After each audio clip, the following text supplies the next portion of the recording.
నమస్తే తేజ న్యూస్ కుప్పంకు స్వాగతం.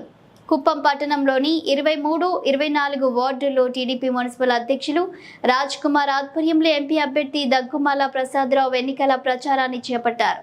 స్థానిక ఓటర్లతో ఎంపీ అభ్యర్థి దగ్గుమాల మాట్లాడుతూ ఎంపీ అభ్యర్థిగా పోటీ చేస్తున్న తనను ఆశీర్వదించి ఓటు వేయాలని, కుప్పం ఎమ్మెల్యేగా చంద్రబాబును 1,00,000 ఓట్ల మెజారిటీతో గెలిపించాలని, తమ అమూల్యమైన 2 ఓట్లను సైకిల్ గుర్తుపై ముద్రించి రాష్ట్ర భావితరాల భవిష్యత్తుకి బంగారు బాటలు వేయాలని ఆయన కోరారు. చంద్రబాబు ప్రవేశపెట్టిన సూపర్ 6 పథకాలను క్లుప్తంగా ఓటర్లకు వివరించారు.